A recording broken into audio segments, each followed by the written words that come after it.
ఇరాన్లోని కర్గ్ ద్వీపం మీదనే ప్రత్యేకించి ఎందుకు దాడి చేసింది అమెరికా? ట్రంప్ ట్రూత్ సోషల్ మీడియాలో పోస్ట్ చేసేదాకా ఎవరికి తెలియదు. అసలు ఈ కర్గ్ ఐలాండ్ అనేది ఇరాన్ దేశానికి చెందిన చిన్న ద్వీపం, పర్షియన్ గల్ఫ్లోనే ఉంటుంది.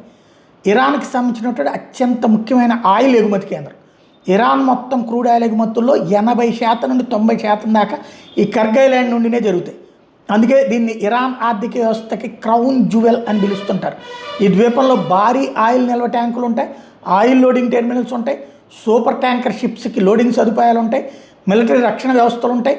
స్ట్రైట్ ఆఫ్ హార్ముజ్కి ఇక్కడ నుండే ఇరాన్ రక్షణ కల్పిస్తుంది. ఇష్టం లేని నౌకల మీద ఇక్కడ నుండినే దాడులు చేస్తుంది. ఓ రకంగా స్ట్రైట్ ఆఫ్ హార్ముజ్కి ఈ ద్వీపం చెక్ పోస్ట్ లాంటిది. అమెరికా ఇప్పుడు దాడి చేసిన ద్వీపంలో ఉన్న మిలిటరీ టార్గెట్లను ధ్వంసం చేసింది. మధ్యప్రాచ్య చరిత్రలో అత్యంత శక్తివంతమైన బాంబింగ్ ఆపరేషన్లో ఇదొకటి. అయితే ఆయిల్ సదుపాయాల్ని అస్సలు టచ్ చేయలేదు. ఎందుకంటే అదే జరిగితే అక్కడ పేలేటటువంటి ఆయిల్ ఇంపాక్ట్ కనీసం 1 నెల రోజులు పడుతుంది. ఆ ప్రాంతం అంతా కుంగిపోతుంది, సర్వనాశనం అయిపోతుంది, అంత ఆయిల్ ఉంది అక్కడ. అదే జరిగితే ఇప్పుడు అసలు ఇంకా ఇరాన్ పీకడానికి ఏమీ లేదు. హార్ముజ్ జలసంధి మీద అడ్డం తగ్గిపోతుంది. ప్రపంచంలో ఉత్పత్తి అయ్యే క్రూడ్ ఆయిల్లో దాదాపు 20-25% ఈ కర్గ్ ఐలాండ్ దగ్గరలో ఉన్నటువంటి హార్ముజ్ జలసంధి దగ్గర నుంచి వస్తుంది.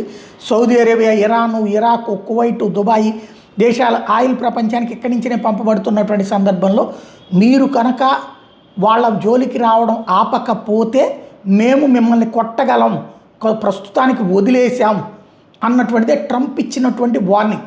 కానీ దానికి అక్కడ అర్థం చేసుకోగలిగినటువంటి తెలివైనటువంటి వాడెవడు ఇప్పుడు ఇరాన్లో లేడు. వెర్రినాగన్నల్లాగా రెచ్చిపోయి ప్రకటనలు ఇచ్చేవాళ్లే ఉన్నారు. గల్ఫ్ దేశాల మీద దాడి చేసే పిచ్చికొక్కలే ఉన్నాయి అక్కడ. అమెరికా, ఇజ్రాయెల్ని ఏం పీకగలిగినటువంటి వాళ్ళు లేరు. కాబట్టి ఏం జరుగుద్దో చూడాలి.